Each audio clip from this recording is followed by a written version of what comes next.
Alhamdulillahi Rabbil Alameen. As-salatu was-salamu ala khatamin nabiyyin wa ala alihi wa sahbihi ajma'in. Amma ba'd. Fa'udhu billahi minash shaitanir rajim. Bismillahir rahmanir rahim.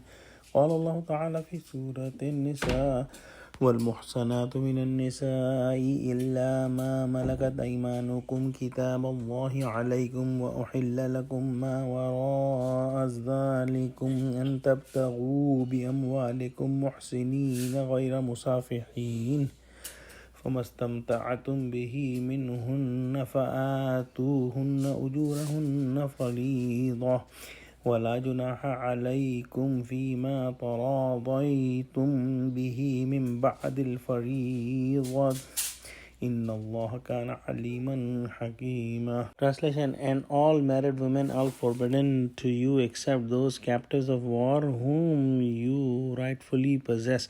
This is a decree of Allah upon you and are lawful halal to you all other women beyond those mentioned, that you marry them with your property while taking them in honest wedlock, not to be lustful. So those of whom you enjoy benefiting from them by marriage must be given their bridal due meher dower, that is an obligation, and there is no sin for you what you mutually agree after setting the bridal due meher dower. Surely Allah is ever all knowing, all wise. Alhamdulillahi Rabbil Alameen.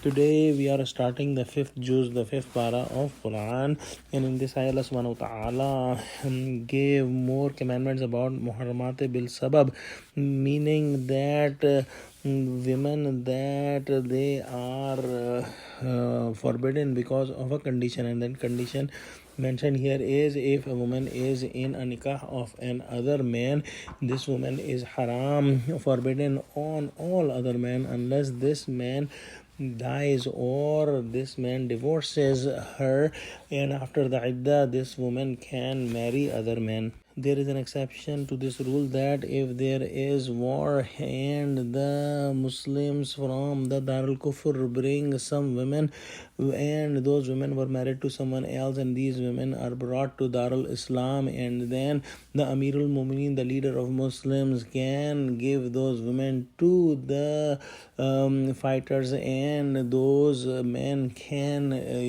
be intimate with these women, and this is allowed in Islamic Sharia. When a woman is brought from Darul Kufr, she gets out of the nikah from her husband, and that is why she is permissible and legal to the Muslims. Allah subhanahu wa ta'ala says that those women that were mentioned before were haram and forbidden, and other than that, whoever you like you can marry after you pay their meher, and this is an obligation which must be fulfilled, and if a nikah is done without setting the meher, even then the minimum amount of meher, which is according to Imam Abu Hanifa rahmatullah alayhi, is 10 dirham, must be given. If husband and wife decides between them that they would increase or decrease the amount of meher, that is permissible as well. An important thing to remember, that the nikah or the wedding should be an honest wedlock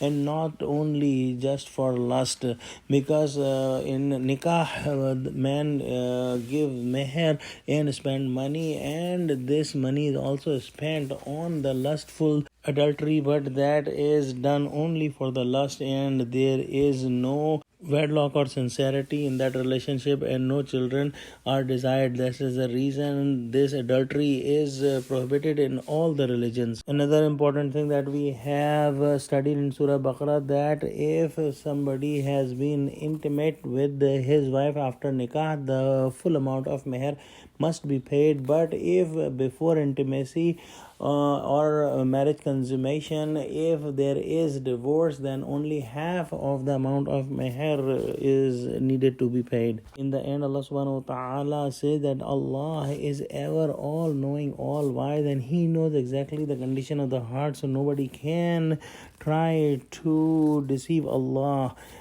Oh Allah, give us true understanding of Quran. Ameen. Wa akhiru da'wana alhamdulillahi rabbil alameen. Assalamu alaikum wa rahmatullahi wa barakatuhu.